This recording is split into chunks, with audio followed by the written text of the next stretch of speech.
Engineer پھر اپنا ہی کام کریں وہ، یہ بھی بہت اہم چیز ہے. تو ہر شعبے میں ترقی کی ضرورت ہے.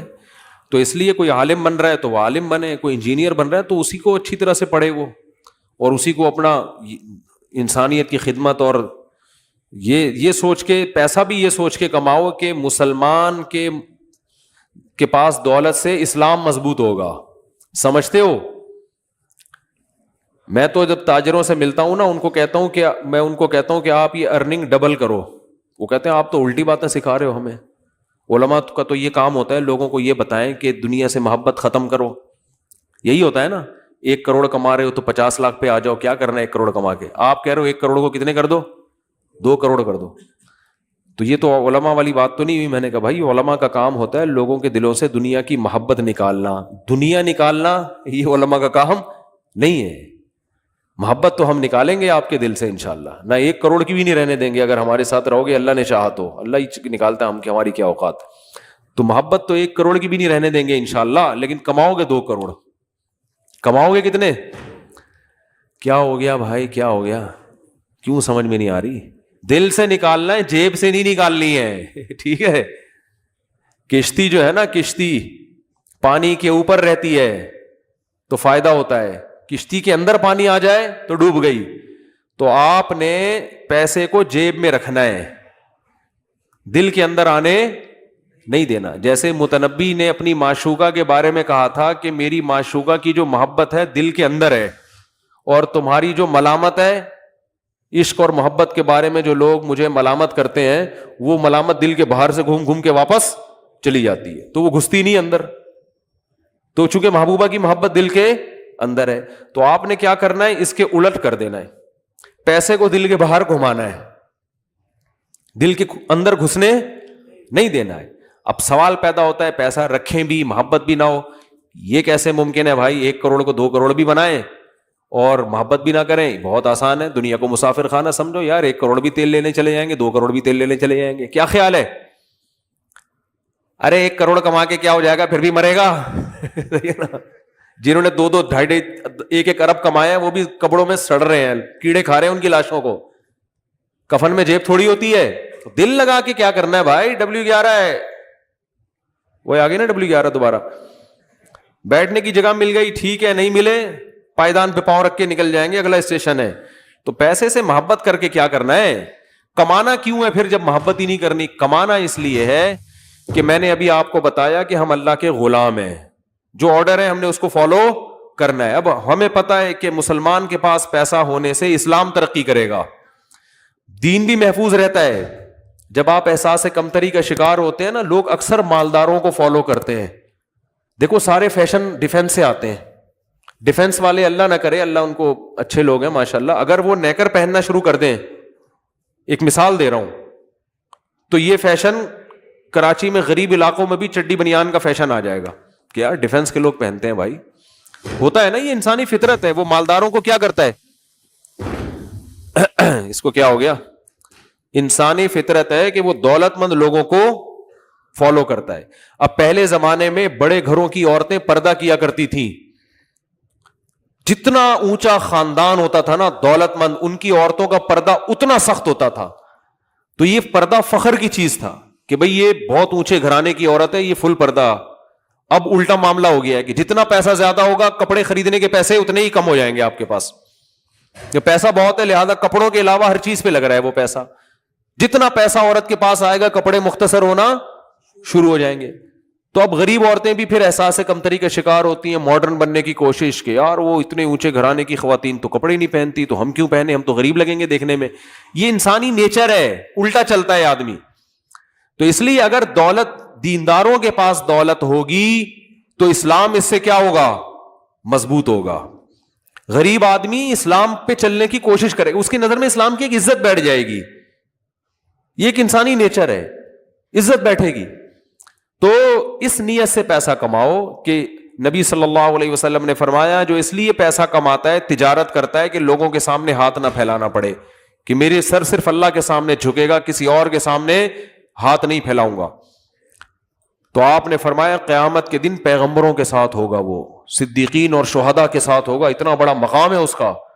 تو پیسہ کمانا بری چیز نہیں ہے بھائی, پیسہ کیوں کما رہے ہو, نیت کیا ہے آپ کی؟ تو نیت یہ ہونی چاہیے مسلمان کے پاس دولت سے اسلام مضبوط, مدرسوں پہ خرچ ہوگا, رشتہ داروں پہ خرچ ہوگا. رشتہ داری جوڑنے کا قرآن میں حکم ہے یا نہیں ہے؟ اب مجھے ایک بات بتاؤ, آپ کے پاس ایک برتن ٹوٹ گیا, کسی نے حکم دیا, ماں باپ نے حکم دیا اس کو بیٹا جوڑو, یہ کب ٹوٹ گیا اس کو جوڑو, تو آپ جوڑنے کے لیے کوئی چیز تلاش کرو گے نا, کس چیز سے جوڑوں میں؟ یہ بات ایسی ان کو ہاتھ سے پکڑ کے یوں کھڑے ہو جاؤ گے؟ کوئی نہ کوئی چیز تو ہوگی نا, سمت بانڈ ہوگا, ایلفی ہوگی, ٹیپ ہوگا, کچھ تو کسی چیز سے تو جوڑو گے نا. تو آپ کھوپڑی استعمال کرو گے, آپ بولو گے یار ایلفی سے بہتر کوئی چیز نہیں ہے, سستی بھی ہے اور ہر توڑ کا پکا جوڑ, یہ مضبوطی سے جڑ جائے گی. ایسے موقع پہ آپ گوند سے یا ٹیپ سے جوڑنے کی کوشش نہیں کرو گے. تو رشتہ داری بھی جوڑنے کا حکم ہے. جوڑنے کی بہت ساری چیزیں ہیں جوڑنے کے لیے. ایک تو پشتوں میں کہتے ہیں جوڑ توڑ سنگے مڑوڑ, یہ بھی ٹھیک ہے, ایسے الفاظ آپ بولیں گے جوڑ پیدا ہو جائے گا نا. ہمارے جو پٹھان دوست ہیں وہ جب ملتے ہیں تو وہ ایسے ہی بولتے ہیں جوڑ توڑ سنگے مڑوڑ, ٹھیک ہے نا, یہ لفظ ہمیں یاد ہو گیا ہے. تو جوڑنے کے لیے یہ الفاظ بھی ہیں, ٹھیک ہے نا. انگلش میں آپ کہتے ہیں nice to meet you too, اس سے بھی آدمی تھوڑا سا خوش ہو جاتا ہے کہ آپ سے مل کے مجھے غم نہیں ہوا بلکہ خوشی ہوئی ہے. لیکن جوڑنے کا جو سب سے خاندانی طریقہ ہے وہ ایلفی ہے. وہ کون سی ایلفی؟ پیسے, ہدیہ دو. ہدیہ دو گے, بہنوں کو پیسے دو گے, ابا کو پیسے دو گے, اماں کو پیسے دو, پھر ابا اماں سے بدتمیزی بھی کرو گے نا, پھر بھی ناراض. بتا رہا ہوں میں سچی, لکھ لیں اس کو. اگر آپ ابو امی کو پیسے دیں گے پھر آپ چرس بھی پی لیں, ابا کو برے نہیں لگیں گے. ان اباؤں کی بات کر رہا ہوں جو میرا بیان نہیں سن رہے, ٹھیک ہے نا, جو سن رہے ہیں ان کی بات نہیں کر رہا. تو آپ پیسے دیں گے, باپ کے دل سے دعائیں نکلیں گی. جو میرا بیان نہیں سن رہے ان باپوں کی بات کر رہا ہوں. ماؤں کی تہجد میں اٹھ کے دعائیں, پھر آپ جو مرضی کرو آپ. پھر آپ کی بیوی بھی آڑی ترچھی ہے نا اگر, وہ بھی برداشت ہو جائے گی. سمجھ رہے ہو, یہ بہت اچھی بہو ہے, بہت ہی اچھی بہو ہے. تو بھائی کو دو, بہنوں کو دو, رشتہ داروں کو دو. تو یہ دینا جب ہی ممکن ہے جب جیب میں روکڑا ہوگا تو دو گے نا.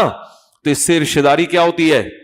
مضبوط ہو. تو آپ نے اللہ کے لیے جوڑنا ہے, مفاد کے لیے نہیں. اللہ چاہتا ہے کہ رشتہ دار آپس میں محبت کریں. تو یار میرے پاس تو محبت کی ایک ایلفی ہے نا, پیسے ہیں. 5,000 کا نوٹ لفافے میں ڈالا, پکڑا دیا. 10,000 روپے دے دیے, 20,000 روپے دے دیے, 1 لاکھ دے دیا, آج 1 کروڑ کا چیک بنا کے دے دیا ابا کو. ابا یہ لو یار موج کرو, دوسری شادی کرو معذرت کے ساتھ. یعنی اب تو نہیں کر سکتے, ظاہر ہے آپ کی والدہ ناراض ہوں گی, ایک مثال دے رہا ہوں میں, ٹھیک ہے. تو بعض دفعہ غلط باتیں بھی منہ سے نکل جاتی ہیں میرے. تو آپ نے کچھ بھی, تو روکڑا خرچ کرنے سے رشتہ داری آپس میں جڑتی ہے. امام صاحب کو ہدیے دو, وہ آپ کے خلاف بیانات چھوڑ دیں گے, ٹھیک صحیح ہے نا. پنکھا لگاؤ مسجد میں, یہ کرو وہ کرو, تو بہت سارے فائدے ہوتے ہیں اس سے. تو آپ نے اچھی نیت سے کرنا ہے. وہ تو امام صاحب والی بات ایک مذاق کی ہے بھائی, اس کو سیریس نہ لے. تو اس نیت سے پیسہ کما لے انسان. اور میں نے بتایا ہم چونکہ اللہ کے غلام ہیں, ہم کوشش کریں گے اچھی نیت کے ساتھ اس میں کامیاب ہو جائیں. ٹھیک ہے, نہیں ہو تو بھی ٹھیک ہے, ایسے ہی ٹھیک ہے, اسی بھی اجر ملے گا انشاءاللہ. تو ٹینشن لینے کا سب سے اہم ترین چیز ہے, ٹینشن صرف آخرت کی لینی ہے. اس کے علاوہ ٹینشن کسی چیز کی نہیں لینی ہے. ذرا آخرت کی ٹینشن کہ پتہ نہیں آخرت میں میرا ہوگا کیا, بس. اس کے علاوہ اللہ نے ہمیں کوئی اور ٹینشن پالنے کی اجازت نہیں دی ہے, بس یہی ٹینشن ہے. بہت ہو گیا, بس کرو یار. اچھا میرے بھائی لبرل اعتراض کرتے ہیں کہ مولوی دنیا کو مسافر خانہ سمجھتے ہیں, تو جو شخص 2 ٹکے کی دنیا نہیں بنا سکتا وہ اصل آخرت کہاں سے بنائے گا؟ دنیا کو مسافر خانہ سمجھ کے بھی بنا لیتے ہیں. جو دنیا کو مسافر خانہ سمجھتا ہے نا وہ زیادہ اچھا بنا لیتا ہے, کیونکہ اس کو پتا ہے کہ اس سفر میں جو کروں گا آخرت میں کام آئے گا. وہ پھر دنیا کماتا ہے, دنیا برائے دنیا نہیں بلکہ آخرت کے لیے. وہ انسانیت کی خدمت زیادہ کر لیتا ہے. تو باقی اگر کوئی دیندار آپ کو نظر آ رہا ہے جو نہ دین کا نہ دنیا کا, تو وہ تو اپنے پوستی پن کی وجہ سے ہے, وہ دیندار ہے ہی نہیں. صرف گیٹ اپ سے تھوڑی دیندار بن جاتا ہے انسان. دین اور سستی ایک جگہ جمع نہیں ہو سکتی. جو پڑا ہوا ہے نا, کھا رہا ہے سو جاتا ہے, اٹھ کے کھاتا ہے سو جاتا ہے, تو وہ دیندار نہیں ہے, وہ دیندار نہیں ہو سکتا. دیندار آدمی دیکھو, پیغمبر دیندار تھے, کتنے ذہین ہوتے تھے, کیسی ان کی پالیسیاں, کیسی پلاننگ. یوسف علیہ السلام نے کیسی پلاننگ کر کے دی نا, قحط پڑنے والا ہے, پورے کنٹری کو تباہی سے بچایا یوسف علیہ السلام کی پلاننگ نے. کہ قحط پڑنے والا ہے, 7 سال کا ذخیرہ کرو اور پھر اتنا اتنا ڈیوائڈ کرنا ہے اس کو ملکوں میں, اس سے آپ کی معیشت مضبوط ہوگی. تو قحط میں پوری دنیا ہلاک ہوئی ہے مگر مصر ہلاک نہیں ہوا. نہ صرف یہ کہ ہلاک نہیں ہوا بلکہ معاشی لحاظ سے اور پاورفل ہو گیا. اسی بیس پہ اگلا بادشاہ یوسف علیہ السلام کو بنا دیا گیا. لوگوں نے کہا بھائی یہ بادشاہ بننے کے قابل ہے. تو پیغمبروں کی زندگی, صحابہ کی زندگی سے اندازہ ہوتا ہے دیندار کتنے ذہین ہوتے ہیں. تو آج اگر کوئی ذہین نہیں ہے, تیز نہیں ہے, پوستی ہے, تو وہ دیندار ہے ہی نہیں. سمجھتے نہیں ہو میرا خیال ہے بات کو. تو اس کو سٹے وٹے لا کے پکڑا دو, بولو تو یہ لگایا کر بیٹھ کے, تجھ پہ یہ چیزیں سوٹ کرتی ہیں.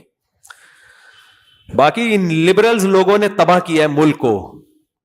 یونیورسٹیاں کس کے ہاتھ میں ہیں؟ مولویوں کے ہاتھ میں یا لبرل لوگوں کے ہاتھ میں؟ تو ان یونیورسٹیوں میں چرس پلائی جا رہی ہے کہ نہیں پلائی جا رہی؟ لڑکیاں چرسی بن رہی ہیں, لڑکیاں. یہ لبرل لوگ جو دین کو فالو نہیں کرتے انہوں نے کیا ہے. ہسپتال کس کے ہاتھ میں ہے؟ مولوی چلا رہے ہیں ہسپتال. اب کورونا میں ڈیتھ ریشو بڑھ رہا ہے, آپ کو چاہیے تھا کہ آپ ہسپتال کی فیسیں آدھی کر دیتے. آپ نے اس کو بزنس کا ذریعہ بنایا, لوگوں کی جانوں سے کھیل رہے ہو. وہ کیا ہو گئی یہ فیسیں, چارجز ڈبل ہو گئے ہیں.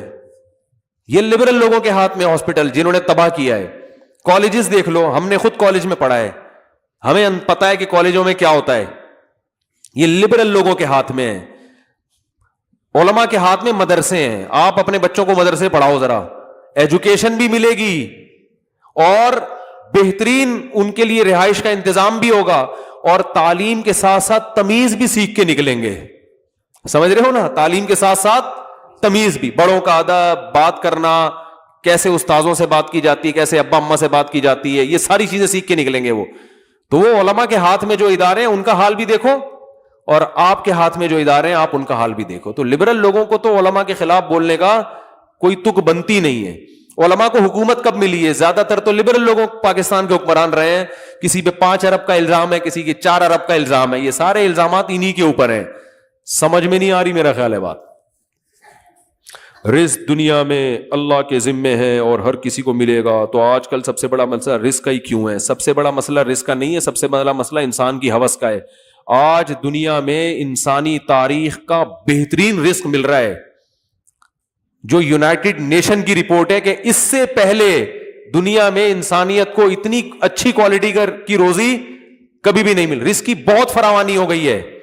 آپ اپنے باپ دادا سے پوچھو, ان کو ناشتے میں کھانے میں یہ چیزیں نہیں ملتی تھی جو ہم اور آپ کو مل رہی ہیں. ہاں یہ ضرور ہے کہ کچھ علاقوں میں بہت زیادہ غربت ہے, لیکن وہ غربت بین الاقوامی جو طاقتیں ہیں نا ان کی کرپشن کی وجہ سے ہے. ساؤتھ افریقہ میں ایک جگہ سے سونا نکلتا ہے, لیکن اسی شہر کے کنارے پہ جو رہنے والے لوگ ہیں ان کے پاس کھانے کو روٹی نہیں ہے, کیونکہ اس سونے پر اور ان جو ہیرے جواہرات نکلتے ہیں نا ان پہ بین الاقوامی طاقتوں کا قبضہ ہے. جو سپر طاقتیں ہیں ان کا قبضہ ہے. انہوں نے حکمران خریدے ہوئے کہ ملک کو غریب رکھنا ہے, سارا پیسہ یہ سونا ہمارے پاس آئے گا. تو اس طرح کچھ دنیا میں چند لوگ ہیں جنہوں نے کیپچر کیا ہوا ہے, جس کی وجہ سے دنیا میں غربت ہے. اللہ کی طرف سے آج بھی بہت فراوانی, اور حدیث میں آتا ہے عیسیٰ علیہ السلام جب دنیا میں آئیں گے تو یہ کرپشن ختم ہوگی نا, تو پھر کیونکہ انصاف سے تقسیم ہوگا رزق. تو آپ صلی اللہ علیہ وسلم نے فرمایا زکوٰۃ لے کے لوگ پھریں گے, دینے والے بہت ہوں گے, لینے والا کوئی بھی نہیں ہوگا. اس زکوٰۃ دینے والا پریشان ہوگا کس کو دوں بھائی. تو یہ ایسی فراوانی ہوگی جب دنیا میں کرپشن ختم ہوگی. تو یہ چند کنٹریز ہیں, چند بڑی طاقتیں ہیں, چند بڑے بڑے سانپ ہیں جنہوں نے دنیا کی دولت پہ سانپ بن کے بیٹھ گئے ہیں. اور یہ سودی نظام بھی اس کا ایک بہت بڑا سبب ہے. مفتی صاحب کیا کیکڑا کھانا جائز ہے؟ فقہ حنفی میں صرف مچھلی کھا سکتے ہیں, مچھلی کے علاوہ کچھ بھی نہیں کھا سکتے, نہ جھینگا, نہ کیکڑا, نہ کچھ اور اس کے دلائل بھی بڑے مضبوط ہیں. تو باقی امام شافعی کی رائے میں جائز ہے کھانا. تو ایک فقہ کو فالو کریں, پھر ساری پابندیاں اسی کی. جھینگا کھانے کے لیے شافعی بن جاتے ہیں, کیکڑا کھانے کے لیے امام شافعی بنا ہوا ہے. اور جب خون نکلتا ہے باڈی سے یا کسی بچی کو ہاتھ لگایا تو کہتے ہیں امام شافعی کے خون نکلا باڈی سے تو اب کہتے ہیں امام شافعی کے ہاں وضو نہیں ٹوٹتا. ایسا ہی ہے نا, امام شافعی کے یہاں بلڈ نکلنے سے وضو نہیں ٹوٹتا. تو کبھی شافعی بنتا ہے کبھی حنفی بنتا ہے, یہ ٹھیک نہیں ہے. ایک فقہ کو فالو کرو. تو یہاں بر صغیر میں 99% لوگ اہل سنت میں فقہ حنفی کو فالو کرتے ہیں, بلکہ اس سے بھی زیادہ. باقیوں کا ریشو تو 1% سے بھی کم ہے. تو ایسے میں آپ جب ایک فقہ کو فالو کر رہے ہو تو پھر پوری پابندیاں اس کی لو. ایک صاحب کہنے لگے سعودی عرب کے علماء جو ہے وہ کہتے ہیں کہ مچھلی کے علاوہ بھی سب چیزیں حلال ہیں, وہ یہ بھی کھا لیتے ہیں گو. تو میں نے کہا بھائی پھر سعودی عرب کے علماء تو یہ بھی کہتے ہیں کہ ایک نماز چھوڑنے سے انسان کافر ہو جاتا ہے, نکاح بھی ٹوٹ جاتا ہے, شیخ بن باز کا تو یہ فتویٰ ہے. کہنے لگے یار یہ تو میں نہیں مانتا. میں نے کہا پھر یہ کیکڑا کھانے کے لیے آپ سعودیہ کے فتوے کو مان رہے ہو؟ نماز جب چھوٹتی ہے, نکاح بھی گیا آپ کا, سارا دن بیٹھ کے نکاح کی تجدید ہی کرتا رہے گا, اتنا مہر کہاں سے لائے گا؟ ہر دفعہ نکاح میں نیا مہر رکھنا پڑتا ہے, کروڑوں روپے کا مقروض ہو کے دنیا سے جائے گا. تو ایک فقہ کو فالو کرنا چاہیے. چاروں فقہ درست ہے لیکن فالو کس کو کرنا ہے؟ ایک. تو فقہ حنفی کو جب فالو کر رہے ہیں آپ تو پھر میرے بھائی امام حنیفہ کے دلائل اس میں بڑے مضبوط ہیں, کیونکہ حدیث میں آتا ہے احلت لنا میتتان السمک والجراد, دو مردار ہمارے لیے حلال ہیں, ایک مچھلی اور ایک ٹڈی. اور سمندر کی ہر چیز کو اگر حلال قرار دیا جائے تو سمندر سے تو ایسا ایسا گند نکلتا ہے کہ آپ کی سوچ سے بھی بالا تر ہوگا وہ. تو اس لیے صرف مچھلی کی تو 20 قسمیں ہیں. مانگڑا مچھی ہے, گھسر مچھی ہے, مشکا ہے, اور کیا ہے, کند ہے, اور کیا ہے. کراچی میں یہ ورائٹیز ملیں گی, یہ بھی آپ کو کراچی سے باہر نہیں ملے گی. میں نے وہ بھی کھائی ہے سوات کی جو مشہور مچھی ہے, کیا نام ہے اس کا, ٹراؤٹ. مزہ نہیں ہے وہ. جس نے کراچی میں مچھیاں کھائی ہوئی ہیں اس کو نہیں آئے گا وہ مزہ. آپ کہہ سکتے ہیں وہ فارم کی ہوگی, فارم کی نہیں, سچی مچھی کی, بالکل شکار والی مچھی بھی کھائی ہے وہاں پہ, مزہ نہیں ہے. کراچی میں مچھلیوں کی ورائٹیز, ٹھیک ہے پنجاب کے اپنے فضائل ہیں, ہمارا مقصد کوئی یہ نہیں کہ پنجاب میں بہت اچھا ٹماٹر پیدا ہوتا ہے, کینو مالٹے پنجاب سے ہی آتے ہیں, بہت ساری چیزیں پنجاب میں, گندم ہے, بہت ساری چیزیں, لیکن کچھ چیزیں کراچی کی ہیں. وہ مچھلی بھی کہاں ملتی ہے؟ اتنے بڑے بڑے سمندر سے آپ دیکھو پیس نکلتے ہیں, اور ذائقہ دیکھو کیسا ہے, ٹائٹ خاندانی. جب آدمی مچھلی خریدنے جاتا ہے سمجھ میں نہیں آتا کون سی خریدے, اتنی 20 قسم کی, ہر مچھلی کا ٹیسٹ الگ, ہر ایک کے فضائل الگ. گھسر مچھی سالن پکانے کے کام آتی ہے, اس میں آئل ہوتا ہے, الگ سے آئل ڈالنے کی ضرورت بول لو بھائی نہیں. سنگھاڑا مچھی سستی ہے, اس میں بھی آئل ہوتا ہے, صحت کے لیے بہت اچھی ہے. اور آپ کا مشکا ہے, مزہ نہ آئے پیسے واپس. سرمئی مجھے پسند نہیں ہے. پاپلیٹ ہے, پاپلیٹ کے فضائل بیان کرنے کی ضرورت بولو نہیں ہے. پھر یہاں شکار کی مچھی الگ ہے اور اسٹور کی مچھلی الگ ہے. روز شکار والی اگر تازہ بالکل کھانی ہے 100 روپے ریٹ اس کے زیادہ ہوتے ہیں, رپورٹ پیش کر رہا ہوں. تو وہ آپ نے کیا کیا کہ شکار کی مچھی کھا لو آپ, وہ بھی آپ کو فشری میں ملے گی. فشری جاؤ تو آدمی پاگل ہو جاتا ہے وہاں جا کے, اتنا مال یار, سمندر ایسے نکال رہا ہے رزق, اللہ کی قدرت نظر آتی ہے. میں تو فشری جا کے کہتا ہوں فیملی پلاننگ والوں کو بلاؤ, یہ منظر دکھاؤ. مجھے کہتے ہیں نا رزق کی کمی ہو رہی ہے, بچے پیدا ہو رہے ہیں, کہاں سے کھائیں گے؟ اللہ بتا رہا ہے صرف ایک سمندر ہی تمہیں اتنا کھلا سکتا ہے, باقی تو باقی ہے, اور ذرائع تو بہت ہیں. فشری میں جاؤ اور لانچیں صبح فجر سے پہلے جاؤ, کبھی لانچیں آ کے لگتی ہیں, ایسا مال نکلتا ہے یار, ایسا لگتا ہے سمندر پھینک رہے, کہہ رہے کھا لو بس, آ کے کھاؤ, رو نہیں, ٹھیک ہے نا, ٹینشن نہ لو. یہ غربت یہ بکواس چھوڑ دو.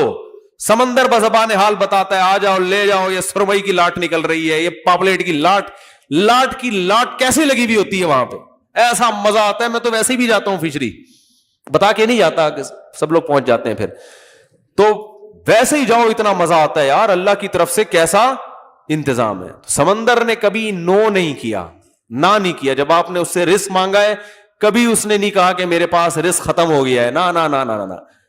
سمندر ہمیشہ خوش کرتا ہے, کہتے ہیں لے جاؤ بھائی. تو مچھلیوں کی اتنی قسمیں ہیں, مجھے تو یاد بھی نہیں ہوتی. آنگڑا مچھی, بانگڑا مچھی, پتہ نہیں کون کون سی قسمیں. بنگلہ دیش کے لوگوں کو بہت اچھی طرح نام یاد ہوتے ہیں, وہ کانٹوں سمیت کھاتے ہیں.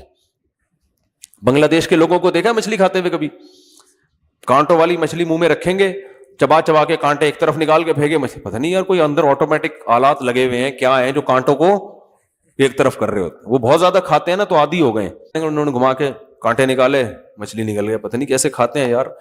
تو اتنی قسموں کی مچھلیاں ہیں, تو آپ کو کیکڑے کی طرف جانے کی ضرورت کیا ہے؟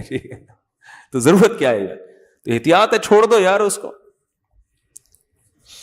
البتہ بزنس جائز ہے, کیونکہ فقہ شافعی میں, فقہ حنبلی میں جائز ہے کیکڑا کھانا بھی. تو ایک چیز بزنس اس پروڈکٹ کا حرام ہوتا ہے جو پورے تمام ائمہ کے نزدیک ناجائز ہوتی ہے.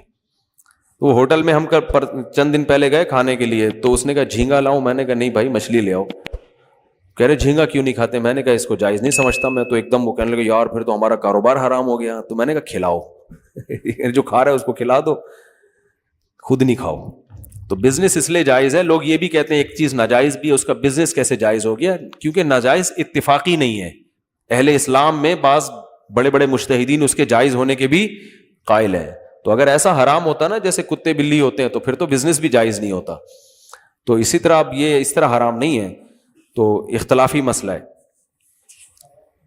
مفتی صاحب میں آپ کے 6 سال سے بیان سن رہا ہوں اور آپ کے شادیوں پر بیان سن کر شادی کر رہا ہوں, لیکن میری خواہش ہے کہ میرے نکاح پڑھائیں, اس کے لیے کیا طریقہ ہے؟ یہاں نمبر باہر لکھا ہوا ہے, جو نکاح مجھ سے پڑھوانا چاہتے ہیں تو اس میں میرے ایک اسسٹنٹ ہیں, ان سے رابطہ کر لیں, تو یہی نکاح پڑھا دیں گے ہم انشاءاللہ. آپ کا ایسا ٹائٹ خاندانی نکاح ہوگا, بالکل ایلفی کی طرح مضبوط جڑ جائے گا نکاح انشاءاللہ. صلو علی الحبیب. اسلام میں منگنی کا کوئی تصور نہیں ہے, لیکن میرے جہاں رشتہ والے لڑکی والے اڑے ہوئے ہیں تو کر لیں, ان سے اڑے تڑے کرنے کی ضرورت نہیں ہے. اب جا کے آپ منگنی صحیح نہیں ہے, لیکن اگلا بھی تو مانے نا. اب وہ کہہ رہے نہیں منگنی کرنی ہے, تو وہ اس کی ٹینشن ہے, پھر کرنے دیں. اچھا بھائی آخری سوال ہے بس. میں نے 3-4 بزنس شروع کیے ہیں, کوئی بھی کامیاب نہیں ہوتا, تو اب میں نے نماز بھی شروع کر دی ہے, کوئی وظیفہ وغیرہ بتا دیں.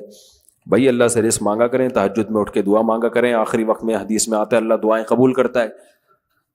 حدیث میں آتا ہے رات کے آخری حصے میں اللہ آسمان دنیا پہ آ کے کہتے ہیں حل من مسترزق ارزق لا, کوئی ہے رزق طلب کرنے والا میں اسے روزی دوں. تو اس وقت اٹھ کے دعا مانگے اللہ سے, اور دن میں پھر محنت بھی کریں.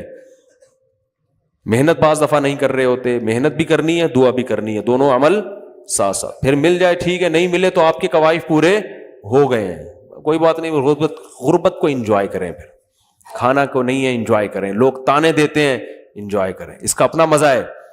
ہر جگہ تانے ملتے ہیں نا, کم بخت کماتا نہیں ہے, لاتا نہیں ہے, صحیح ہے نا. تو یہ بھی اس کا بھی اپنا ایک بے روزگار لوگوں کو اس میں بہت مزہ آتا ہے. ابا سے تانے, اماں سے تانے, آپ اپنی ذمہ داری پوری کر رہے ہو تو کوئی بات نہیں, تانے ملے.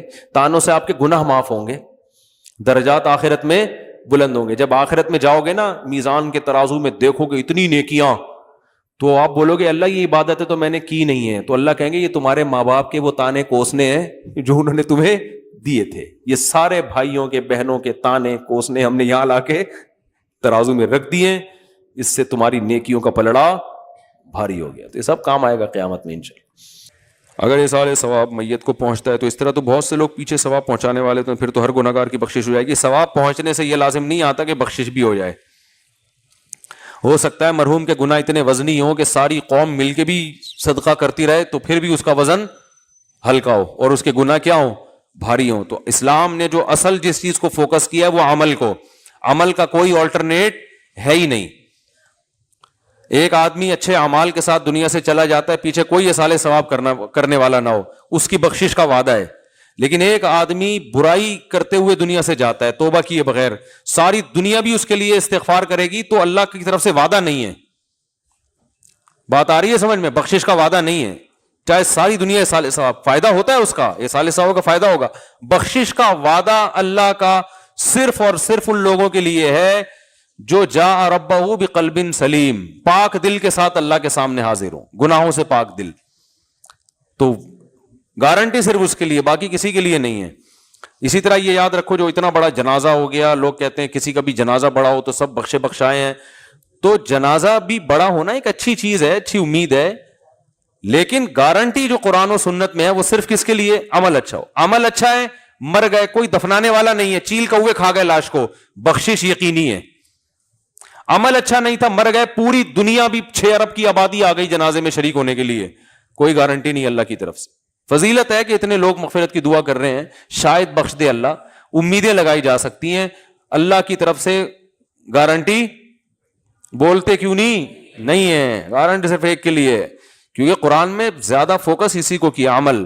یہی وجہ ہے کہ آج لوگ عمل سے ہٹ گئے ہیں اور بس ان چیزوں پہ, کراؤڈ پہ, اور اتنے لوگ ہیں میرے نعرے لگانے والے, اور اتنے لوگ, اور کچھ لوگوں نے عجیب معیار بنا لیے, میں صبح اتنے وظیفے پڑھتا ہوں, شام کو اتنی تلاوت کرتا ہوں. گناہ سے آپ بچتے ہو کہ نہیں بچتے؟ اگر آپ گناہ کر رہے ہو تو پھر معاملہ آپ کا خراب ہے. سب سے پہلے قرآن نے اعمال کو فوکس کیا ہے. قرآن میں ہے نا والعصر ان الانسان لفی خسر, انسان خسارے میں ہے. الا الذین آمنوا وعملوا الصالحات، سوائے وہ لوگ جو ایمان لائے اور نیک اعمال کیے. یہ تو نہیں کہا قرآن نے کہ سب انسان خسارے میں سوائے وہ لوگ جو مر جائیں تو پیچھے دیگیں چڑھا رہے ہیں لوگ ان کے لیے، سوائے وہ لوگ جو مر گئے تو پیچھے قرآن خوانی پہ قرآن خوانی ہو رہی ہیں، وہ خسارے میں نہیں ہے. نا نا نا نا نا نا. اصول اور ضابطہ جو لا ہے وہ کیا ہے؟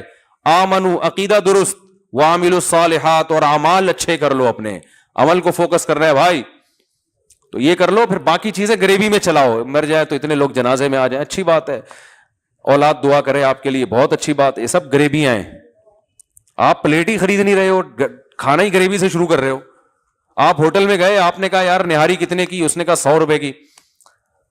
آپ نے کہا اچھا روٹی کتنے کی؟ اس نے کہا 15 روپے کی یا 10 روپے کی. آپ نے کہا چائے کتنے کی؟ اس نے کہا جی 20 روپے کا کپ ہے. آپ نے کہا اور گریبی؟ اس نے کہا گریبی فری میں. تو آپ نے کہا 8 گریبیاں لے آؤ، خالی 8 گریبیاں لے آؤ. وہ کہے گا بھائی جان پہلے کھانا تو کھاؤ. ہاں اگر روٹی بیوہ ہو گئی، یعنی سالن ختم ہو گیا اور روٹی رہ گئی خالی، تو روٹی بیوہ ہو گئی، تو اس کو بیوہ ہونے سے بچانے کے لیے ہم تھوڑی سی گریوی لا دیں گے. یار تھوڑا سا ہمارا بھی حق بنتا ہے کہ آپ نے 100 روپے کی پوری پلیٹ خریدی ہے، تو اب اگر آپ کا پیٹ خالی رہ گیا 2-4، ہم تو پورے کھانچے بھرتے ہیں نا بھائی. جب کھانا کھایا جاتا ہے ہوٹلوں میں تو جتنے بھی کھانچے ہیں پتے تک میں خوراک پہنچائی جاتی ہے، یعنی آتے ماتے تو بھر جاتی ہیں، اس کے بعد گردوں میں، پھیپڑوں میں، جہاں جگہ ملتا ہے ہم پہنچا رہے ہوتے ہیں. تو وہ گریوی سسٹم پاکستان میں، دنیا میں کہیں نہیں ہے، شاید انڈیا میں بھی ہو. اس کا فلسفہ یہ ہے کہ بھائی آپ نے پلیٹ کے پیسے دیے تھے، 100 روپے کی روٹی، آپ نے کھانا کھا لیا، پیٹ بھر گیا، 2-4 کھانچے آپ کے باقی رہ گئے ہیں، تو اب ہوٹل والا کہتا ہے یار اب اس سے کے پیسے آپ سے کیا لینے، چلو آپ نے اتنی قیمت ادا کر دی تو ایک گریوی یا 2 گریویاں بھی کھلا دے گا، وہ تھوڑی سی ڈال کے لے آئے گا، چلو جی. تو یہ جو جنازے میں اتنے لوگ آ جانا، اس سے بخشش کے وعدے ہیں. اسی طرح جو ہے پیچھے لوگ آپ کے لیے دعائیں مغفرت کرتے ہیں، ایصال ثواب کرتے ہیں، صدقہ کرتے ہیں، یہ اللہ کی طرف سے گریبیاں ہیں، یہ اصل نہیں ہے. جنت کی اصل قیمت عمل ہے، عمل. سمجھ میں آ رہی بات؟ جہنم سے بچنا ہے تو عمل، عمل.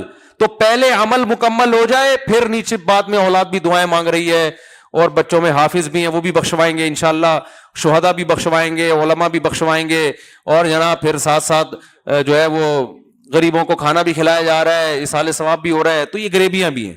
ہم نے جب یہ فضائل سنے اسلام میں گریبیوں کے، ہم نے عمل کو پیچھے کر دیا. لوگ سود بھی کھا رہے ہیں، چوری کے پیسوں سے حج کر رہے ہیں جا کے، کرپشن دبا کے ہو رہی ہے، بہنوں کی وراثت پھوڑی ہوئی ہے طبیعت سے، ان سے معاف کروا لیتے ہیں، بہنوں سے 2-2 کروڑ کے پلاٹ معاف کروا لیے ان سے، ٹھیک ہے نا، وہ معاف کروا لیے، ان کی وراثت نہیں دے رہے. اور جناب معاشرے میں جو بیوہ عورتیں رول رہی ہیں، دیکھ رہے ہیں ان کو اپنی آنکھوں سے، مگر کوئی اس سنت کو زندہ کرنے کے لیے تیار. میں تو اس کو بھی ایک جرم ہی سمجھتا ہوں. اور جناب لڑکیوں سے دوستیاں بھی ہیں، اور فون پہ گپیں بھی ہو رہی ہیں، 10-10 گرل فرینڈ پالی ہوئی ہیں، اور جناب شادی کرتا نہیں ہے، اور ادھر بھی دوستی ادھر بھی دوستی، بیگم، اور کر بھی لیے تو وہ دوستیاں نہیں چھوڑ رہے. وہ بیگم کو بیوقوف بنانے کے لیے وسیم ستار کے نام سے لڑکیوں کے نمبر سیو کیے ہوئے ہیں.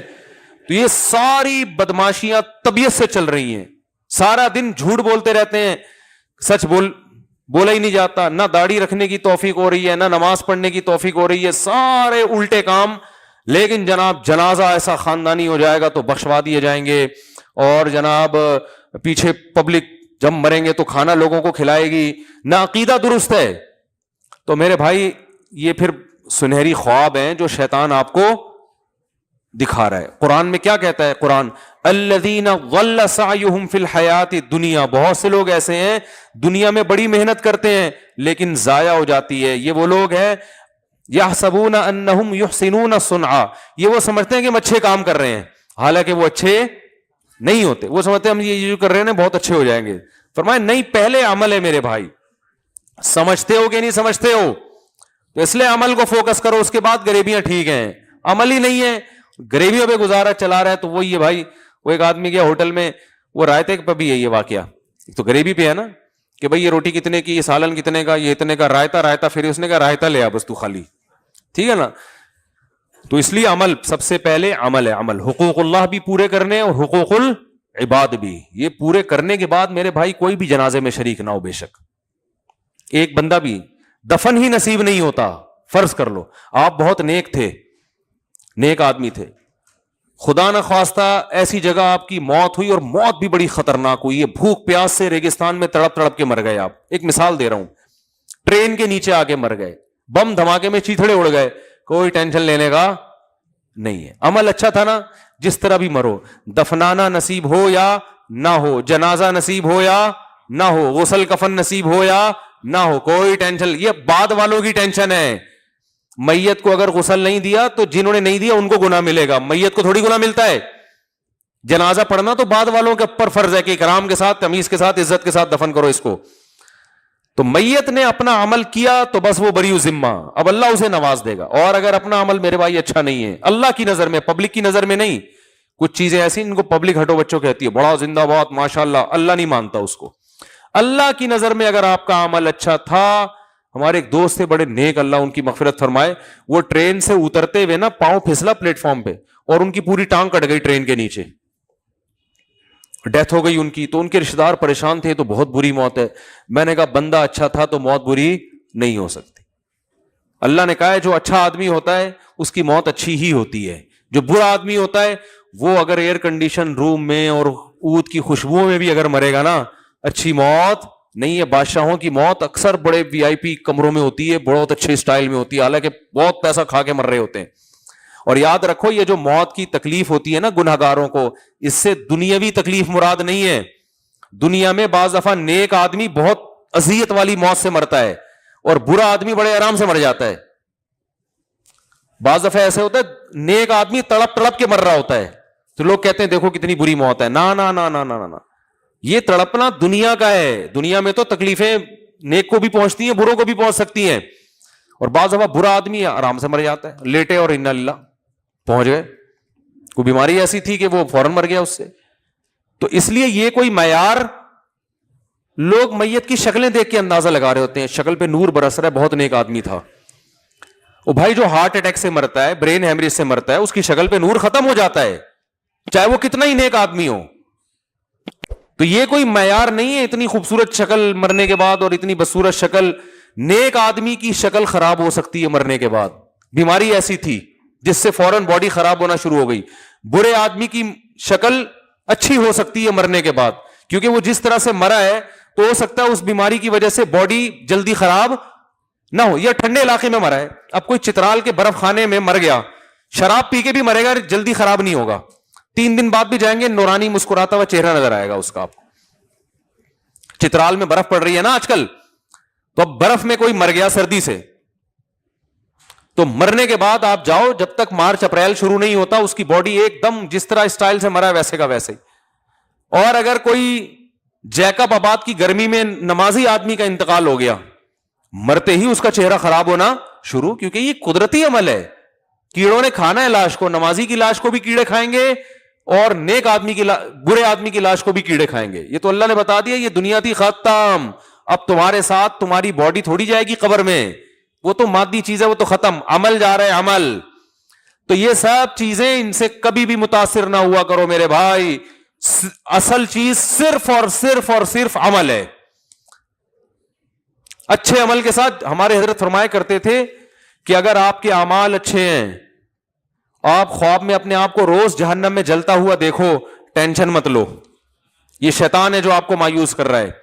آپ کے عمل اگر برا ہے, آپ روز جنت الفردوس میں خواب میں ٹہل رہے ہو, تو خوش فہمی میں مبتلا ہونے کی ضرورت نہیں ہے, کیونکہ خواب نبوت کا 46واں حصہ ہے, عین نبوت نہیں ہے. جو عین نبوت ہے نا قرآن, وہ کہتا ہے کہ جو نیک عمل کرے گا جنت, تلکل جنت التی نورث من عبادنا من کان تقیا, اس جنت کا وارث ہم اس کو بنائیں گے جو پرہیزگار بن کے آئے گا, گناہوں سے بچے گا. تو قرآن تو کہہ رہا ہے کہ جو پرہیزگار بنے گا وہ جنت میں جائے گا. خواب میں آپ جہنم میں جا رہے ہو, تو قرآن بمقابلہ خواب ہو رہا ہے کہ نہیں ہو رہا؟ تو سچا کون ہے؟ قرآن ہے. لیکن لوگ قرآن کو نہیں, خوابوں کو فوکس کر رہے ہیں. بہن کی وراثت دی نہیں, آپ روزانہ جنت آ رہی ہے خواب میں آپ کو, آپ خوش فہمی ہو, یار میں تو اللہ کا شکر ہے نبی صلی اللہ علیہ وسلم کی بھی مجھے روزانہ خواب, مجھے لوگ بتا رہے ہوتے ہیں مجھے نبی کی بھی زیارت ہوئی ہے خواب میں, اور آپ صلی اللہ علیہ وسلم نے شفقت کا ہاتھ میرے سر, ایسے خواب آ رہے ہوتے ہیں لوگوں کو. میں ان سے پوچھتا ہوں بہن کی وراثت دے دی؟ کہہ رہے ہیں یار وہ تو ابھی 10 سال ہو گئے, ابا کو ابھی دیکھیں گے. بھائی وراثت نہیں دی, گھر والوں کے ساتھ سلوک اچھا ہے آپ کا, گھر والوں سے رابطہ کرو گے, 2 نمبر آدمی ہے, اتنا تمیز سے گھر میں دوستوں کے ساتھ بیٹھا ہوتا ہے, ایسا ہنسی خوشی زبر, گٹر کے ڈھکن پہ بیٹھے ہوتے ہیں نا دوستوں کے ساتھ. اب تو کراچی میں ڈھکن ہی ختم کر دیے گورنمنٹ نے. گٹروں میں کراچی میں حکومت نے ڈھکن اس لیے ختم کیے تاکہ یہ اوباش قسم کے لونڈے لپاڑے گٹر کے ڈھکن پہ نہ بیٹھیں. ہم اچھی نیت کرتے ہیں نا حکومت سے کہ کراچی میں گٹر کے ڈھکن اس لیے غائب ہوئے تاکہ یہاں بیٹھ کے لوگ گٹکا کھاتے تھے, تو حکومت نے گٹکے کو ختم کرنے کے لیے گٹروں سے ڈھکن کیا کر دیے, غائب. اور کووڈ-19 کے خلاف آپ کا جو امیون سسٹم ہے, قوت مدافعت بڑھانے کے لیے جو گٹر جو ہے نا ان کو بھی ابلنے دیا ہے تاکہ گندگی پھیلے اور آپ کی جو بھنگی آسانی سے بیمار نہیں ہوتا. یاد رکھو, آپ بھنگی کے منہ پہ چھینکو کے بیمار ہو جائے گا, وہ کہے گا ہم گٹروں سے گھوم گھوم کے نکل کے آتے ہیں یار, ہمیں کچھ نہیں ہوتا, تو ہمارے اوپر چھینک رہا ہے. بیمار تو وہی آدمی ہوتا ہے جو ان چیزوں سے بچتا ہے. تو یہ بھی حساب کتاب ہے کہ یہ گورنمنٹ کا اچھی سوچ رکھنی چاہیے. تو ہم کہتے ہیں جو کراچی کے گٹروں کے ڈھکن غائب کیے ہیں اس میں بھی کوئی اچھا مسئلہ ہوگا. تو بات کیا چل رہی تھی, کدھر سے کدھر چلا گیا یار, میں جلدی جلدی سمیٹنے کی کوشش کر رہا ہوتا ہوں, پھر ٹاپک چینج ہو جاتا ہے. گٹر کے ڈھکن کہاں سے آ گیا, یہ اعمال تو ہے, وہ باہر وہ کس کو بٹھایا تھا, ہاں نہیں گٹر کے ڈھکن پہ بہنوں کی وراثت سے کیا تعلق. ہاں میں یہ بتا رہا تھا, باہر گٹر کے ڈھکن پہ جب بیٹھا ہے تو دوستوں سے ہنس ہنس کے ہاں گھر میں آتا ہی چنگیز خان بن جاتا ہے. بہت شادی شدہ لوگوں کو دیکھا ہے ہم نے, گھر سے باہر ایسے ہنسی مذاق لطیفے, گھر آئیں گے تو موڈ ہی آف ہو گیا. تو یہ تو عمل نہیں ہے نا. نبی صلی اللہ علیہ وسلم جب گھر میں آتے, امی عائشہ فرماتی ہیں مسکراتے چہرے کے ساتھ آتے تھے, سب کو سلام کرتے تھے. تو آپ گھر میں آگے سب سے تمیز سے بات کرتے ہو, سلام کرتے ہو, بیٹھتے ہو, ہاں وہی. تو یہ چیزیں نہیں ہیں. خواب آ رہا ہے جنت میں ٹہل رہا ہوں میں, حوریں آ رہی ہیں دائیں بائیں. مفتی صاحب کا 4 شادیوں میں بیان سنا تھا, آج وہی بیان سامنے آ گیا. دنیا میں نہیں ملی, آخرت میں, ٹھیک ہے نا, حوریں آ گئیں. اور کیا کہتے ہیں آپ کا جو ہے بڑے اچھے اچھے خواب آ رہے ہیں, اور نبی صلی اللہ علیہ وسلم کی زیارتیں بھی ہو رہی ہیں. بھائی جان, نبی کی خواب میں زیارت بہت بڑی فضیلت ہے, لیکن یاد رکھو عمل کو درست کر لینا اس سے بڑی فضیلت ہے. ساری زندگی خواب میں نبی کی زیارت نہیں ہوئی, لیکن نبی کی سنت پر عمل کیا, گھر میں آئے مسکراتے چہرے. آج کا جب بھی بات ہوتی ہے نبی کی سنتیں, تو لوگ سمجھتے ہیں بس مسواک یہاں رکھ لو, یہ نبی کی سنتیں ہیں. مسواک یہاں رکھ لو, آنکھوں میں ٹائٹ سا سرما لگا لو موٹے موٹے کر کے. تو سنت کا یہ تصور آتا ہے. سنت طریقے کو کہتے ہیں, نبی کا طریقہ. اس کی مثال دیتا ہوں. ایک دفعہ میں یہاں تعلیم کر رہا تھا, تو نبی حضرت عبد الرحمن ابن ابی سلمہ رضی اللہ تعالیٰ عنہ چھوٹے بچے تھے. ان کی والدہ حضرت ام سلمہ بیوہ ہو گئی تھی, تو ان سے نبی نے نکاح کر کے ان کے چھوٹے بچوں کو بھی پالا. تو عبد الرحمن ابن ابی سلمہ چھوٹے بچے تھے, نبی کے سوتیلے بیٹے نبی کی گود میں پلے ہیں. لگے کہ نبی صلی اللہ علیہ وسلم کی میں گود میں تھا اور آپ مجھے کھانے کے آداب سکھا رہے تھے کہ اپنے سامنے سے کھاؤ, بسم اللہ پڑھ کے کھاؤ. اب دیکھو ہمارا یہاں سے ذہن فوراً جائے گا کھانے کی سنتوں کی طرف کہ کھانا یوں کر کے کھانا چاہیے, یہ بھی ضروری ہے, لیکن اس سے بڑی سنت بھی ہمیں مل رہی ہے کہ بیوہ عورت سے شادی کر کے اس کے بچوں کو پالنا. اس سنت کی طرف ہماری کھوپڑی کھانے والی ہے کہ کھانا تو یہاں سے کھاؤ وہاں سے کھاؤ, پیٹ میں مزہ تو وہی آئے گا نا. اس کو دیندار لوگ بھی فوکس کرتے ہیں, یار کھانا جب کھاؤ تو بسم اللہ پڑھ لو. کتنا ٹائم لگتا ہے بسم اللہ پڑھنے میں, تو وہ تو پوری ہو جاتی ہے سنت الحمدللہ. تو بہت ہی کوئی ملحد ہوگا جو بسم اللہ نہیں پڑھے گا. اور پھر اپنے سامنے سے بھی, اب اگر بوٹی اس سائڈ ہے تو پلیٹ گھما لو یوں کر کے, اپنے سامنے سے کھا لو. حدیث میں یہ تھوڑی ہے کہ پلیٹ گھمانے کی اجازت نہیں ہے تمہیں. بھائی یہ خطرہ ہوتا ہے کہ اپنے سامنے سے کھاؤں گا تو لیگ پیس تو وہاں ہے, فرنٹ پہ تو کچھ بھی ہے نہیں, اب وہ تو وہ کھا لے گا. تو اس کا طریقہ یہ باتوں باتوں میں اس کو گھما لو, پھر اپنے سامنے, اب اس کے لیے حرام ہو جائے گا آپ کا لیگ پیس کھانا, ٹھیک ہے نا. تو یہ والی سنتیں بھرپور طریقے سے پوری ہو رہی ہیں. مسواک یہاں رکھ لی, اور جناب تھوڑا سا کر بھی لی کبھی کبھار, اور سرما لگا لیا, اور بھی دو چار یہ رہ گئی ہیں. تو اصل جو اسلام جو طریقہ حیات ہے, لائف اسٹائل آپ کو جو پورا لا بتا رہے ہیں اس کو فوکس نہیں کر رہے. وہ یہ ہے کہ بھائی یہ بھی تو ہمارے معاشرے کا ایک حصہ ہے. اللہ پہ توکل کرو, لے لو سوتیلے بچوں کو پال لو, کوئی ٹینشن کی بات نہیں ہے. نبی کے گھر میں 40 دن چولہا نہیں جل رہا بھائی, پھر بھی رکھ رہے ہیں کہ چلو ہم ہیں جیسے ہم ہیں ویسے یہ بھی پل جائیں گے. تو توکل, اللہ پہ اعتماد, اور یہ سب چیزیں مارکیٹ سے کیا ہو رہی ہیں, شارٹ خوابوں پہ چل رہے ہیں. مجھے آج یہ والا خواب آ گیا, مجھے آج بشارت ہوئی ہے صبح صبح اٹھتے ہی, اللہ کا شکر ہے میں اپنے بارے میں اچھے خواب سے کبھی خوش فہمی میں مبتلا نہیں ہوتا. اللہ سے اچھی امیدیں ضرور لگاتا ہوں, لیکن میں کہتا ہوں بھائی جب آپ مجھے جو فون کر کے بتاتے ہیں مفتی صاحب آج آپ کے بارے میں نے اتنا اچھا خواب دیکھا, آپ کو میں ممبر پہ بھی بیان نہیں کرتا, اس لیے کہ بھائی اگر میرا عمل اچھا ہے نا تو ٹھیک ہے, یہ اچھے خواب اللہ کی طرف سے ایک حوصلہ افزائی ہے. عمل اگر اچھا نہیں ہے تو ایسا نہ ہو کہ ان اچھے خوابوں کی وجہ سے میں بلا وجہ خوش فہمیوں میں مبتلا ہو جاؤں اور عمل سے کیا ہو جائے, کوتاہی.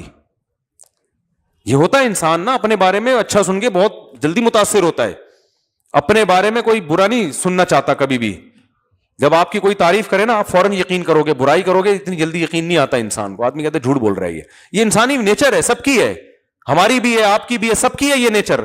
تو جب اپنی برائی ایک انسان کو معلوم ہے کہ میری یہ نیچر ہے کہ کوئی تعریف کرے گا تو چوڑے میں آؤں گا, برائی کرے گا تو نہیں مانوں گا, تو بہتر ہے اپنی اس برائی کو پہلے سے انسان جان کے لوگوں کو تعریف کرنے سے منع کر دے کہ بھائی ہمیں زیادہ چوڑے میں لانے کی ضرورت, خواب سنا سنا کے یہ دیکھا وہ دیکھا, وہ بھائی عمل کو فوکس کر لے انسان, بس اللہ عمل کی توفیق دے دے.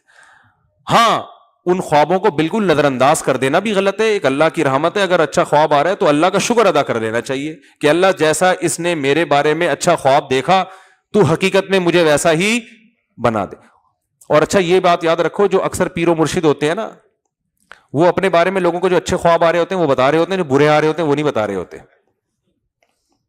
اب جیسے ہمارے بارے میں اچھے اچھے خواب لوگوں نے دیکھے مجھے بتاتے ہیں تو میں ممبر پہ کیوں نہیں بتاتا, 2-4 نے الٹے الٹے بھی دیکھے ہوئے ہیں, میں کہتا ہوں یا تو پھر دونوں بتاؤ, نہیں بتا رہے تو پھر سارے ہی پی جاؤ, ٹھیک ہے نا, ورنہ وہ بندہ کہے گا وہ والا تو بتا دیا جس میں جنت میں ٹہل رہے تھے, وہ والا نہیں بتایا جس میں کوئی ٹینشن میں تھے. تو اس لیے بھائی چھوڑ دو, عمل عمل عمل بس. اسی وجہ سے لوگ مجھے فون کرتے ہیں خوابوں کی تعبیر بتاؤ, میں کہتا ہوں یار ہم اپنی تعبیریں لوگوں سے نہیں پوچھتے, ہمارے پاس ٹائم کہاں ہے یار, ہمیں پتہ نہیں کیا کیا آتا رہتا ہے, آج یہ آ گیا.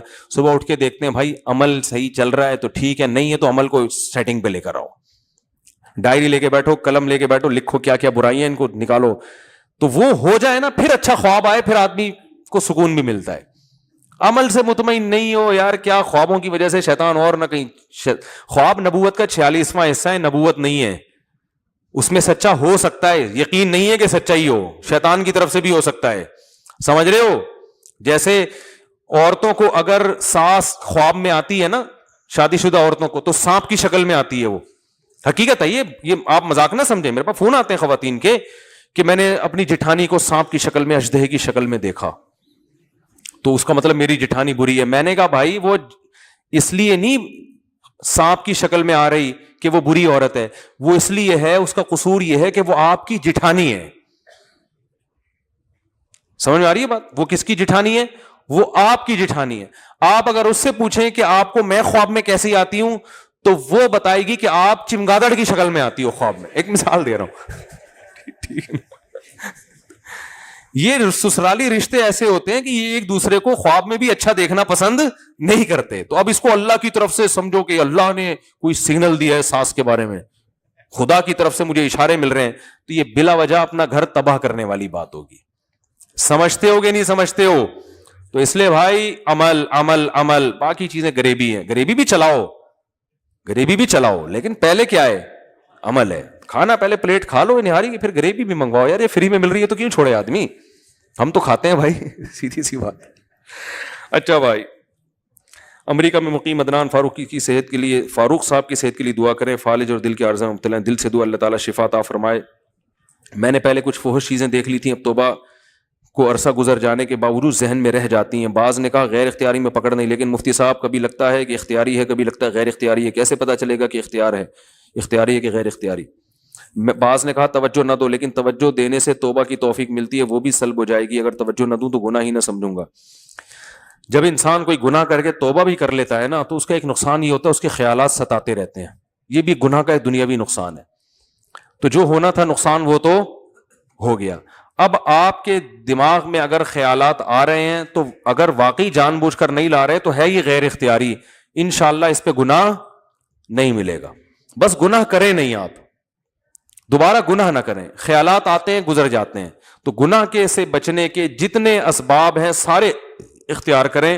اور علماء کہتے ہیں کہ جب گناہ سے ایک دفعہ اچھی طرح سے رو دھو کے توبہ کر لی نا, تو اس کو بھلانے کی کوشش کرو. پھر پھر یہ بھی نہ سمجھو کہ پتہ نہیں اللہ نے معاف کیا ہوگا کہ نہیں کیا ہوگا. نہیں بھائی, کر دیا اللہ نے معاف.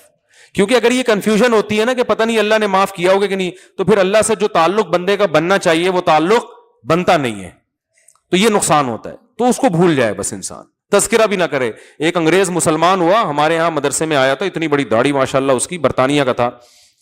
تو ویسے ہی ہمیں شوق ہوتا ہے انسان کو, آپ کا ماضی کیسا تھا, کہ اس نے کہا میں سب بھلا چکا ہوں, حتیٰ کہ اپنا نام بھی نہیں بتایا اس نے, کہ میں جب کرسچن تھا میرا نام کیا تھا. اس نے کہا میرا یہ نام ہے, ماضی میں نام کیا تھا, اس پہ بھی مجھے بڑا اچھا اسٹائل لگا اس کا. نام بتانے کے لیے ایگری نہیں ہوا, کہ جب میں نے زندگی چینج کر لی تو چینج کا مطلب ہے کہ پچھلا سب میری ڈکشنری سے نکل گیا. میں نے کہا یار اس کو بولتے ہیں خاندانی توبہ. گورے ویسے ایک بات ہے یار, جو کام کرتے ہیں خاندانی ہے, چاہے وہ غلط کریں چاہے صحیح کریں. جاپانیوں میں بھی یہ بات ہے, یہ ان کی ایک کوالٹی ہے جو ماننی پڑے گی. جو کام کرتے کیسے ہیں, خاندانی. تو آپ نکاح میں آپ کا نکاح پڑھاؤں اور آپ مجھے گفٹ دینا چاہتے ہیں, ایک ابھینندن, تولیہ, ایک دودھ پتی. میرا بھی دل چاہتا ہے میں ابھینندن کا کو عزت دوں, اکرام کروں اس کا. اب وہی سیاست جو ابھی تھوڑی دیر پہلے ہم نے سیاست کھیلی. میرا بھی دل چاہتا ہے کہ میرے گھر میں ابھینندن آئے, میں ان کو چائے پلاؤں, ویڈیو بناؤں, عزت کے ساتھ مودی کے حوالے کروں. یہ جناب یہ آئے تھے اوپر سے, گئے بائی روڈ ہے. یہ بائی ایئر آئے تھے, گئے کیا ہے, بائی روڈ. تو یہ ایک میری خواہش ہے, نکاح پڑھوانے کے لیے مجھے اگر گفٹ دینا چاہتے ہیں تو یہ دینا پڑے گا. دوسرا, ایک بمبار طیارہ, ہمارے دن تو 7 بمبار طیارے گئے.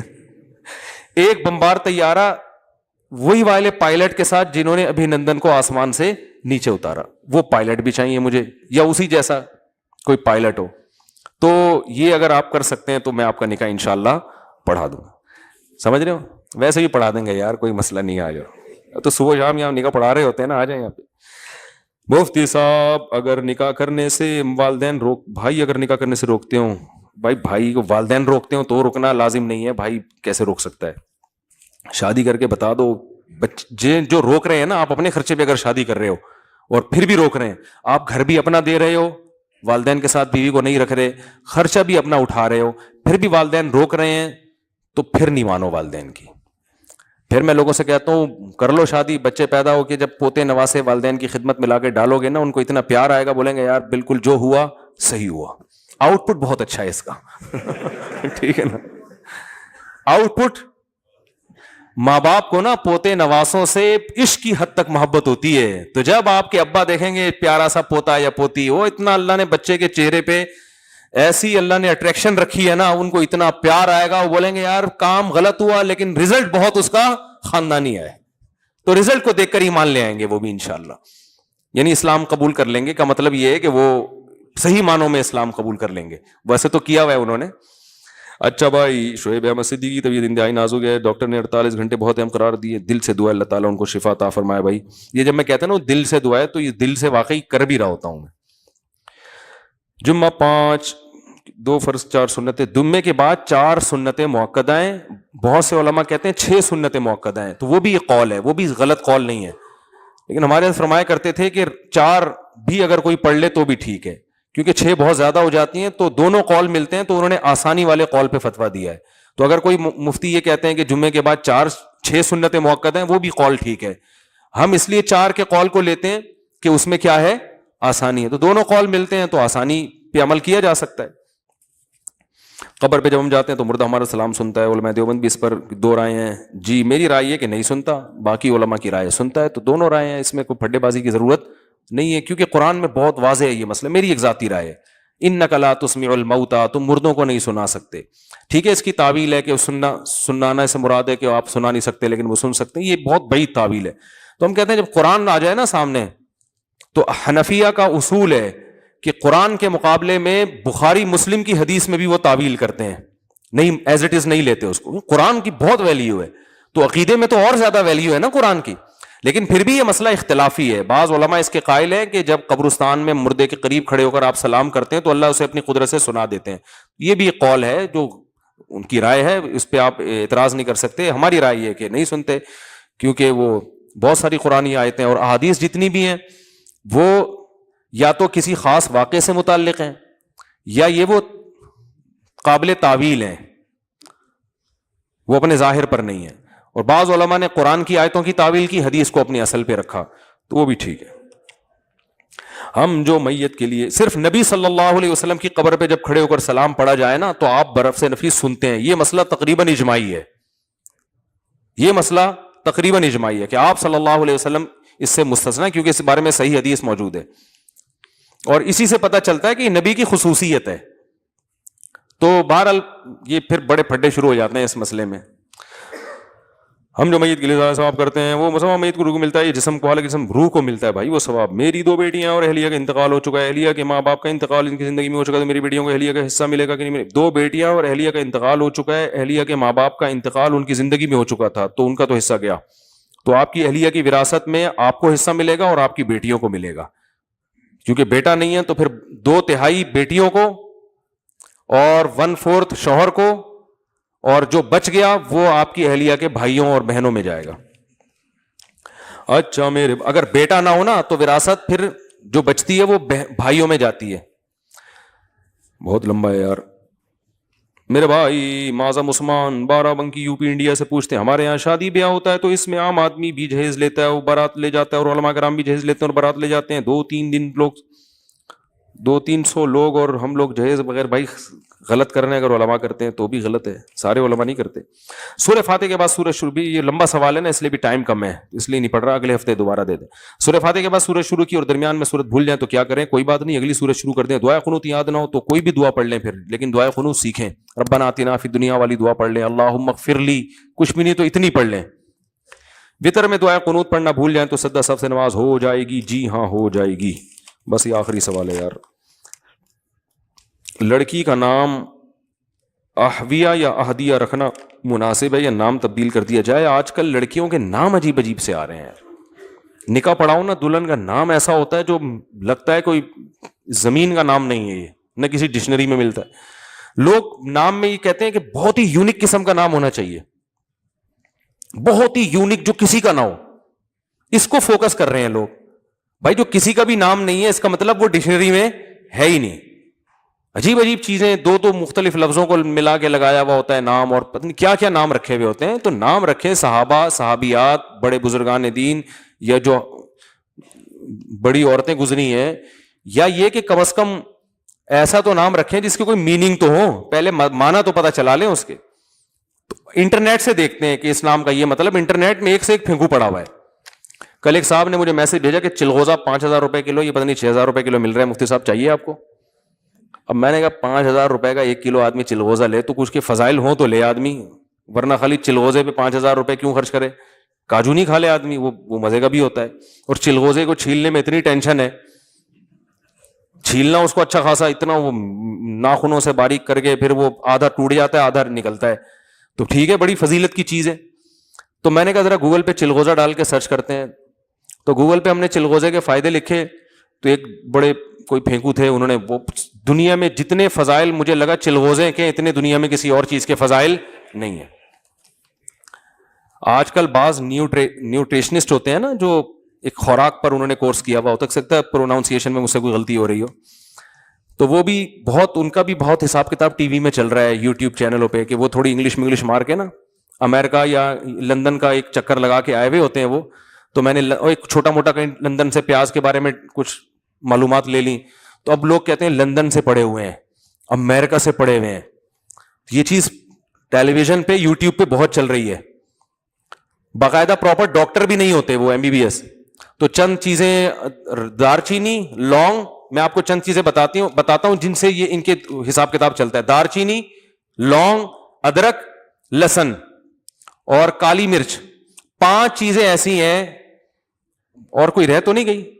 دار چینی, ادرک, لہسن, لونگ اور کالی مرچ, شاید ایک آدھ چیز رہ گئی ہو. تو یہ 5 کامن چیزیں. ہلدی, آپ کو اگر یوٹیوب پہ یا فیس بک پہ یا ٹیلی ویژن پہ اپنا چورن بیچنا ہے, تو آپ ان 5 چیزوں کے فضائل انٹرنیٹ سے یاد کر کے لوگوں کو قہوے پلانا شروع کر دو. آپ ادرک کے یہ فضائل, ادرک پہ پوری دنیا میں کانفرنس ہوتی ہے, ادرک یوں کرتا ہے, ایسا کولیسٹرول کاٹتا ہے, ایسا پھیپڑوں کو سیٹ کرتا ہے اور امیون سسٹم بڑھاتا ہے. اور لہسن آپ نے اگر کھا لیا تو بس آپ قیامت کا اعلان کر کے ہی دنیا سے جاؤ گے, اس سے پہلے اگر آپ مر گئے تو میری طرف سے گارنٹی ہے. یہ فضائل چل رہے ہوتے ہیں. جو ماہرین خوراک ہوتے ہیں نا, غذاؤں کے, جنہوں نے ڈپلومے کیے ہوئے ہوتے ہیں, وہ ٹیلی ویژن پہ آ کے, یوٹیوب پہ آ کے لوگوں کو کورونا کے خلاف بھی لونگ جس نے کھا لی نا, وہ نہیں ہوتی لونگ چھوٹے دانے, وہ کھا لی تو بس دنیا میں اس سے بڑا کام تو دنیا میں کسی نے کیا ہی نہیں ہے. اور نیچے لوگوں کے کمنٹس ہوتے ہیں 3 پیس سوٹ ٹائی. میں کسی شخصیت کے بارے میں نہیں کہہ رہا, اچھے بھی ہوتے ہیں, لیکن دکان ہمارے ہاں پھینکوؤں کی زیادہ چلتی ہے. جو آدمی اعتدال والی بات کرتا ہے نا, پبلک نہیں مانتی اس کو. مثال کے طور پر آپ نے اگر ادرک کے فضائل بیان کیے ٹی وی میں بیٹھ کے, اگر آپ اعتدال سے بیان کرو گے تو آپ کہو گے بھائی ادرک جو ہے نا کولیسٹرول کو ختم کرتا ہے, رپورٹ ہے یہ, بس بہت ساری چیزیں کرتی ہیں جن میں ادرک بھی کر لیتا ہے. تو اس میں اگر آپ دن میں 1 آدھ قہوہ بنا کے پی لیں تو امید ہے فائدہ ہوگا, بشرطے کہ دمبے کے چربے نہ پھوڑ رہے ہو آپ بیٹھ کے مفتی صاحب کا بیان سن کے, یعنی چربی اعتدال سے کھا رہے ہو, بشرطے کہ آپ جاگنگ بھی کرتے ہو, واکنگ بھی کرتے ہو, ساری چیزیں کرتے ہو, تو اس کے ساتھ ایک ادرک کا قہوہ بھی ہو گیا تو ٹھیک ہے. نہیں بھی پیا تو مریں گے انشاءاللہ پھر بھی نہیں. اور بھی اگر آپ ایکسرسائز کر رہے ہیں, او بھائی کچھ بھی نہیں ہے. صحت کے جو اصول ہے نا بیسک, وہ 2 اور 2 4 کی طرح. اب تو دنیا نے اتنی ترقی کر لی ہے, جو ماہر حکیم ہیں, ماہر ڈاکٹر ہیں, وہ ایک ہی بات کرتے ہیں. صحت کے اصول بہت آسان ہے, آپ جاگنگ کرو, ایکسرسائز کرو اور اپنی خوراک کو یوٹیلائز کرو. اصل یہ ہے کم کھاؤ. آپ کو پتا ہے یہ جو چینی ہم پھوڑ رہے ہیں نا طبیعت سے, حلوے مانڈے, ایک ڈاکٹر نے بتایا سگریٹ سے زیادہ نقصان دہ ہیں. یہ خوراک پہ کنٹرول نہیں ہے. آپ نے رات کو 12 بجے بیٹھ کے نان تافتان اور یہ اتنے کو پھوڑا, اس کے بعد آپ سمجھ رہے ہو ادرک کا قہوہ پیوں گا ہمیشہ زندہ رہوں گا, مر جائے گا. سمجھ میں آ رہی ہے بات؟ تو اصل جو اس کو میں بھی کبھی کبھار بتا دیتا ہوں, لہسن کھا لیا کرو, لیکن ہر چیز کا ایک سائڈ افیکٹ بھی ہوتا ہے. لہسن ایسڈ ہے, تیزاب ہے, وہ تیزاب ہے بھائی. وہ جا کے کولیسٹرول کو اگر کاٹے گا تو اور بھی بہت ساری چیزیں کاٹے گا. وہ ایک آدمی کو کسی نے پلا دیا, دبلے تھے وہ باریک سے نا, ان سے کسی نے بول دیا کہ صبح نہار منہ گرم پانی میں شہد ڈال کے پیو, یہ ہو جائے گا وہ ہو جائے گا. انہوں نے پیا تو ان کی کمر میں درد. میرے پاس آیا تھوڑا بہت, ہمارا بھی ڈاکٹر حکیموں سے اٹھنا بیٹھنا ہے. میں نے کہا یہ تو چربی کو ختم کرے گا. میرے بھائی تم پہلے ہی باریک سے آدمی ہو, تمہارے اندر کچھ ہے ہی نہیں ختم ہونے کے لیے, تم پہلے ہی ختم ہوئے ہوئے ہو. ہمارا اسٹائل ہے نا, اب کیا کریں.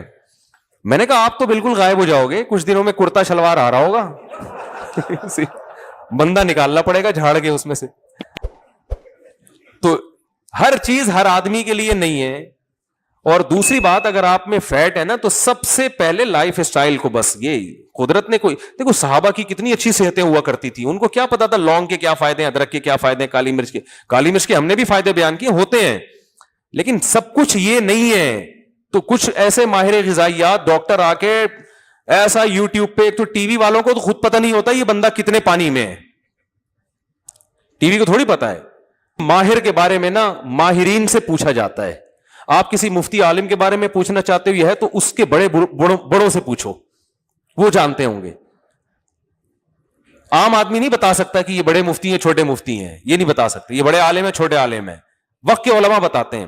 اسی طرح کسی ڈاکٹر کے بارے میں پوچھنا ہے تو بڑے ڈاکٹروں سے پوچھو کہ آپ بتائیں یہ ان تلوں میں کتنا تیل ہے.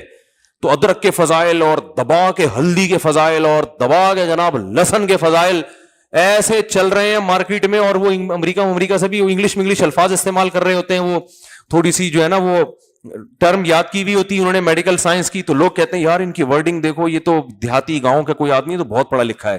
بھائی انگلش بولنے سے تھوڑی پڑھا لکھا ہو جاتا ہے. گردے کو اگر وہ کڈنی کہہ رہا ہے تو ہے تو گردہ ہی نا وہ, ٹھیک ہے. پھیپڑے کو لنگس کہہ رہا ہے تو وہ پھیپڑا ہی ہے نا, ہے تو. اب حکیم پھیپڑا کہہ دیتا ہے, وہ لنگس کہہ دیتے ہیں, اس سے کیا فرق پڑتا ہے. زبان کو ٹنگ کہہ دیا آپ کی تو وہ زبان تو زبان ہے, دانت کو کچھ بھی کہہ دیا.